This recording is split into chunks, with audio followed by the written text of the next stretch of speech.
everybody. We're here at Social Media Week, ending day 2, and I'm sitting with the U.S. Ambassador, Dan Sepulveda. He participated today in Social Media Week on a panel titled Latin America in the Internet.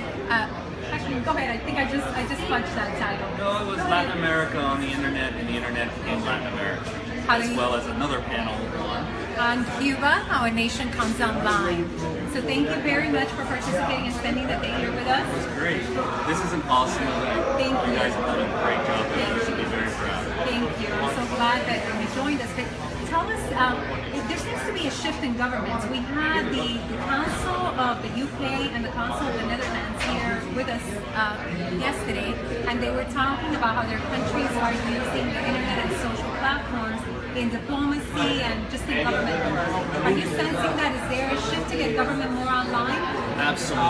And there's a demand from our constituents and people abroad to have us communicate not just with their governments, but to them directly.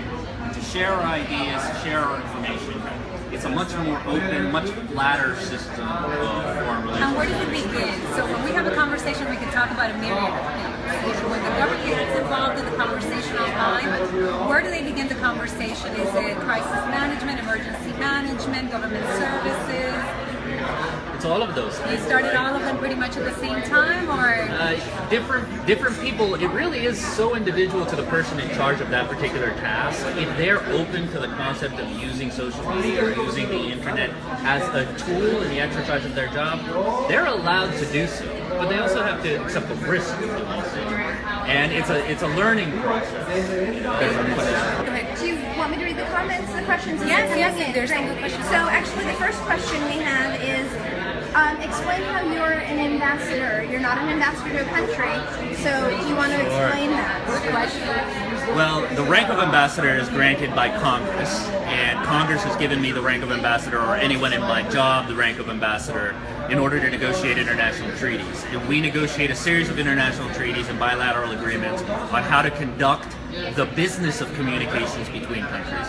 So that's how I earned the title. The President nominated me, the Senate confirmed me, and the Secretary of State swore me in to do the job.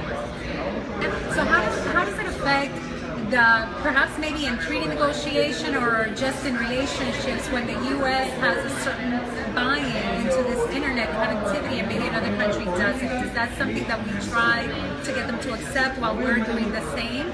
We try to make the sale of why it's a benefit to them, why it is in their interest and in the interest of their people, and really in modern society, you are incapable of succeeding or competing either as a firm, individual, or a nation if you're not connected to the internet. We have moved from an industrial society to an information society, and everyone in the world needs to be connected to that information society, or they will be left behind.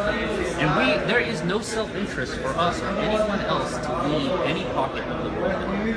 What role do you see social platforms and the internet playing with regards to underdeveloped countries? Do you think that it's critical, that it's important, and maybe helping them? I do, absolutely, and it's very interesting because you'll go around the world and you'll see places where they're very poor people, where people will not have shoes, but they will have a cell phone. Right.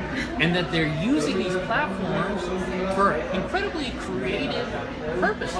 In some places, for example, local fishermen are using the power of network connectivity to videotape people who are illegally fishing and to drag those people out of the water. In Kenya, people are using mobile phones for the first time to have a bank account. We've never had a bank account. Are they selling? I was talking to Sean Gardner today, who's headed to NATO, to give a how-to social media talk, actually to government dignitaries. Again, going with that idea of government embracing this. Right. And he believed that it would play a critical role in helping underdeveloped countries. Because, now we're talking about using Pinterest, using Instagram to sell and buy. If we're doing that, why can't they? Sure, and it's not the internet. The internet that we're familiar with is the consumer-facing internet. So you're familiar with Facebook and Twitter, all of those things that you use to communicate with other people. But the power of the internet is in the industrial internet. It's in business-to-business communications and in supply chain management, in manufacturing, and in agriculture and in healthcare. all of this information is riding over internet protocol and the same networks over which you use to send email or to develop Twitter. But it's critically important to a country, whatever their competitive capacity is, even in a poor agricultural country, to have connectivity to do what it is they do well better. So we're thrilled that you're here, but we're all captive audience to government. So when government decides to go online, government doesn't really need to reach out to us in person to get us to follow them on Twitter, to tune in. So my question is, why Social Media Week? Why do you come to a conference like this to speak to us in person? We come because you're not a captive audience. You have multiple choices of places to go to and to listen to. We have to make our case for being worth listening to. And ultimately, we're public servants, and you are our connection to the public. We need to communicate our message, and we need to hear from the public what it is that they want us to do. And that conversation, that inclusive conversation, that form of outreach, is something that comes directly from the President of the United States. It is how he formed his coming up through the system and how he leads. It's a concept of servant leadership that we try to promulgate throughout the entire administration.